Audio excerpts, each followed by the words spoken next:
พี่น้องเพิ่งแหน่ต้นกระเทียมขนาดแต่มันมาหัวมันสิบซอกระปัดนี่บ่เฮ้ยพุ่นน่ะปัดต้นใหญ่ดีเพราะว่าเอาในใหญ่ปลูกก็ใหญ่เลยอันนี้พักอันนั้นพักคือพักอีสังเนี่ยกินกระแฉบจะได้ค่ะมันมีต้นนั่นนี่ก็ได้ปลามันเกิดอยู่นี่จะว่าใหญ่แท้ใหญ่ว่าแต่มันน้ามึงหนึ่งนี่พักอันนี้ก็ยังหยบไปหมดเห็นปะอยากมาอัดอยากตายเลยมันมีไอตกนี่มาอัดเลยก็โดยปลูกห่างเบิ่งคือว่าห่างว่าที่เลยเนาะนี่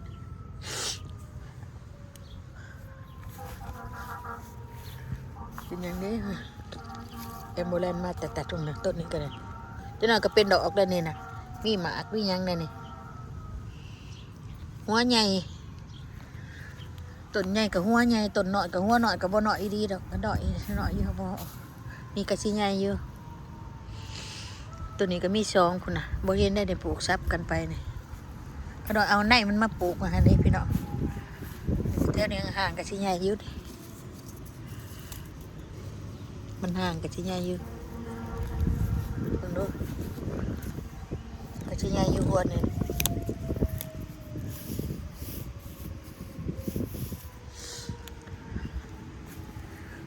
ต้นใหญ่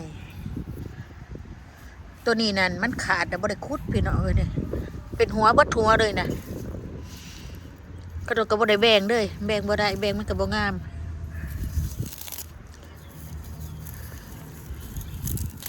แบ่งออกมันก็บ่งามมันบ่อยากเป็นหัวคันเอาไหนมันปลูก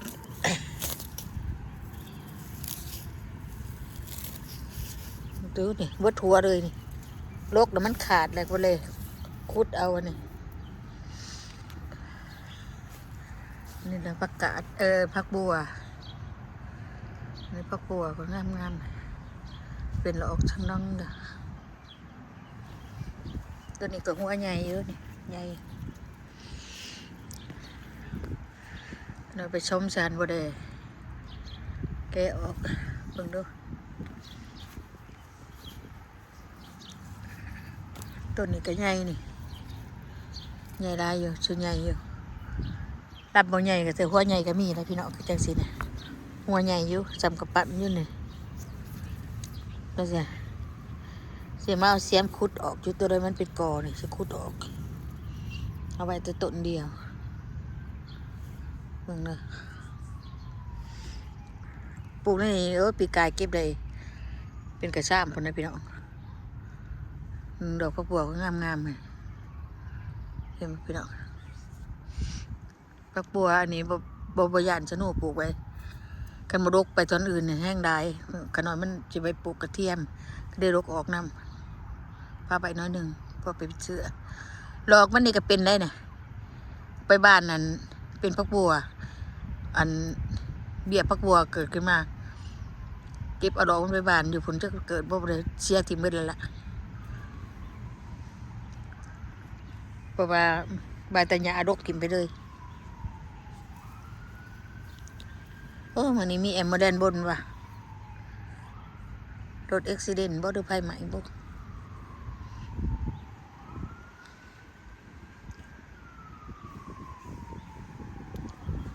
ไปเลาะทางนอกเขื่อนก็เลาะทางสวนเมื่อนี้เย็นหนาว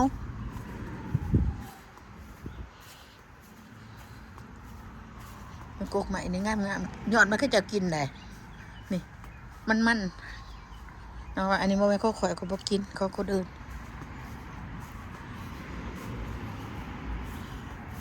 มันเลาะบนเรือชวนทางนอกบนอันกระเทียมกระปุกกระโดดปลูกกระโดดรกถิ่มน้ำนะโมเมนต์ว่าอะไรปลูกเบิดมันลายแล้วเก็บถิ่มน้ำเก็บถิ่มนี่จากชวนทางนอกก็ได้ดอกอันนี้เขาโดยกระโดดรกถิ่มเด็บถิ่มมันหลายมันเกิดแท้เกิดว่าพักอันนี้ก็ได้ ดูป้าตัวอันนี้ก็ได้ตัวนี้แห้งบ่ได้เกิดทางนอกเลยพี่น้องขนาดเอามาปลูกได้นี่โอ้ผักชีในผักชีมาบานเด้อขนาดเอามาปลูกเอาอะไรหลายขนาดกระดกถิ่มน้ำเห็นมันดกถิ่มน้ำเทียมขนาดว่าอยากได้มันทีแต่คุดถิ่มน้ำนี่จะคุดเอาอันนี้มันไก่สวนทางในไก่หัวนี่ดอกมันนี่บอกมันตกลงเนาะต้นบักใหญ่มันใหญ่อันนี้เบิดหัวเลยนี่บริแกะอันนี้คุดออกเนาะขนอยเอาวงเอาช่วงนี้ขนอยวงนี่บัดโตดอกมันยังขึ้นมันขึ้นมันโดนดกก็ขึ้นได้โอ้ของที่ดำนี่เป็นดอกล่ะอันนี้เบิดหัวด้วยดิ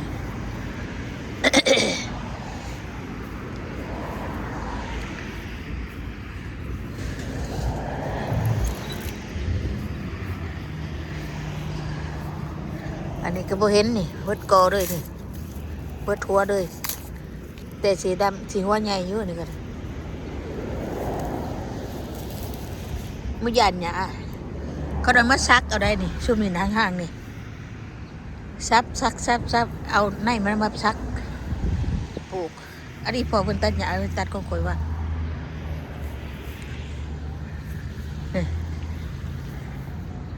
ต้นใหญ่ดิหัวกระใหญ่ต้นนี้ไม่เป็นอันกระเทียมโทนนะพี่น้องเนี่ยนี่เป็นกระเทียมโทนกุ๊กแดงๆเนี่ยน้อยๆนี่จะเดินค่อยๆได้เนี่ยใหญ่หัวใหญ่ดีเลยเนี่ยทั้งนอกหัวได้พี่น้องอันนี้พอเพิ่นมาตัดหญ้าตัดค่อยๆก็ไล่ได้เนาะตู่นี่กระเทียมโทนอันนี้นะ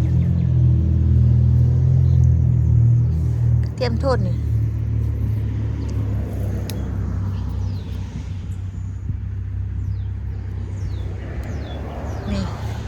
ซักเบิดได้ดีพอมันคือดกถิ่มน้ำบดตัดหญ้าถิ่มน้ำมันนะก็ได้ซักเอาดอกมันมาซักมากระเทียมมาใส่เบิกกันหน่อยสิเก็บถึงชุบได้เป็นคู่ว่ะออกเบิดในสวนมึงได้ปุ๊มีแต่กระเทียมบ่แม่นง่ายๆเลยพี่น้องเลยโอ้เบิ่งกวางมันน่ากินใบนี่ค่อยหมักผิดหมักปีนี้ต้นได้กวางได้กินนี่มันเป็นยังได้นี่มันหิวกวางก็ได้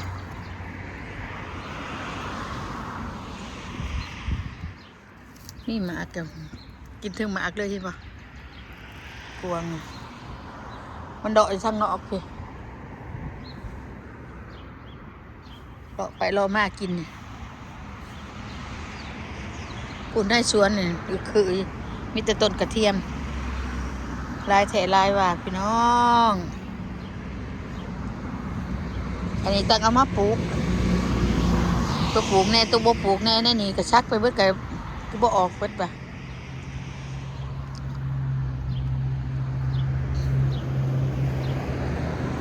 เอ้ยกดงามพี่น้องเลยนี่ตีมันลำ3-4ลำก็ใหญ่เบิด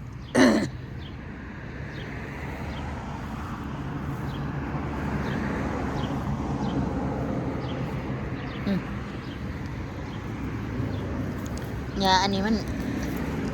แข็งนะมันมักเป็นกอ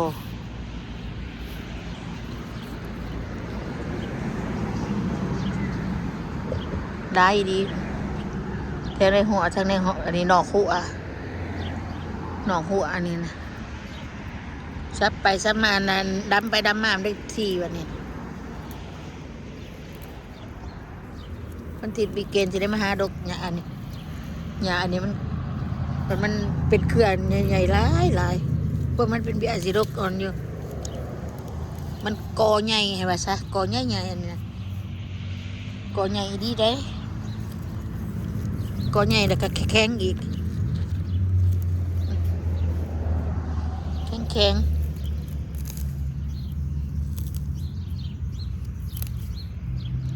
อันนี้พักกันนั่นพักแป้นนี่พักแป้นดกที่มาทางนอกก็อยากให้มันได้กระเทียมนะอันนี้หอมโอเคพี่น้องอยู่ดีมีแห้งพี่น้องเอ้ยข้างในคอยลกถิ่มมันง่ายตั้งที่ลกถิ่มเป็นบ่กองอยู่ลกถิ่มข้างในแห้งลายชวนคอยหมดกระเทียมเต็มถิ่มอยู่พุดถิ่มมันลายโผดเอาบายพี่น้องอยู่ดีมีแห้งโศกงานลำด้วยหรือพี่น้องเด้อเอาบาย